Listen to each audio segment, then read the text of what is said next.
Namaste, yogis. We are in the building with Afrovibes Television, and it is, look at the studio. So amazing.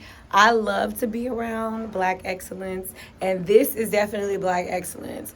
And something that I would say for a yoga teacher, if you're a yoga teacher and you have connection to people, like your network is your net worth. So literally, like, I associate and I connect myself, my brand, with Afrovibes Television. And I'm very great friends with the owner, with all the people who run Afrovibes Television and radio. And so whenever I have the opportunity to put them on and talk about what they do, I do it. And so in return, whenever they have the opportunity to put me on, they do it. And that is how relationships are created. We help each other, we grow together, and it is such a great feeling to know that my value is seen and I'm able to share what I bring to the table. Ooh, I like this view. All right, so we just finished the show Money Yoga Guns. And this show is pretty taboo. And what I love most about the taboo-ness is that taboo-ness really allows people to see a black and white. Because there's like, oh, these are the things you're supposed to say. Here are the things you're supposed to not say. Here are the things you're supposed to do. Here are the things you're not supposed to do. And what can happen a lot in Black culture and in yoga culture and in general, anytime we're talking about humans, people can get really into one side and think that their way is the right way. And if other people don't do things like them, if other people don't dress like them, if other people don't eat like them, if other people don't worship a certain religion or follow a certain path of life like them, then they are all wrong. If certain people don't do things that they feel should be done, then they are all wrong. And what the issue is that comes into that is that, well, who's to say your position is right? Your position just happens to be your perspective based on your life, your journey, your, maybe your astrological connection to the cosmos, and your opinion, your thing, like those are all belonging to you. And there are billions of people on this planet that we call Earth. So I feel really fortunate that whenever I see something like twerk yoga, which is like, oh, how can you twerk and do yoga?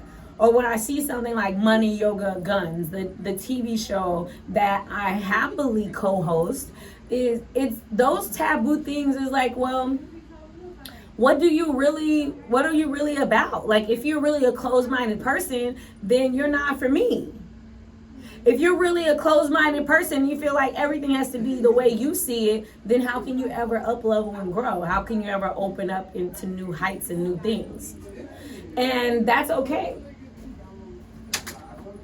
It's okay to be like that.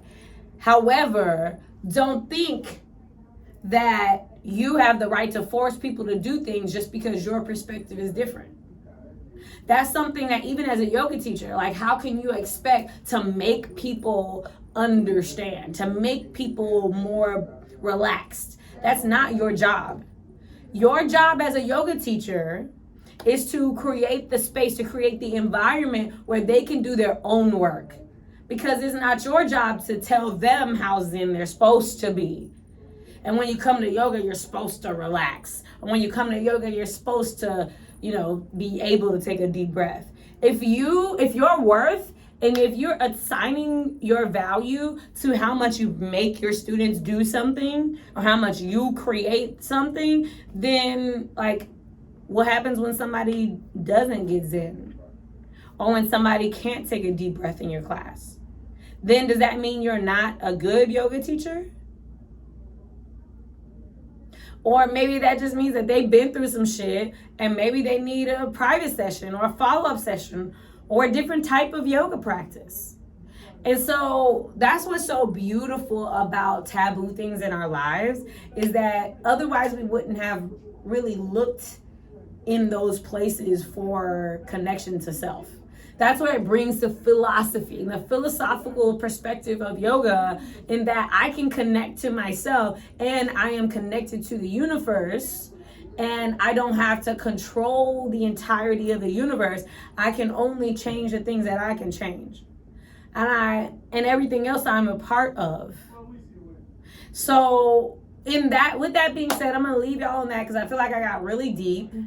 And if you're in Houston and you've never heard of AfroVibes Television, like, it's the bomb. Get the app. It's free. I'll actually put a link in the caption of the video so that you can get the app. And if you're not afraid to, you can join the show viewership and watch Money, Yoga, Guns, because we get crazy. So it's not for the faint of heart, and it's not for the immature. So 18 and up. All right? All right, y'all.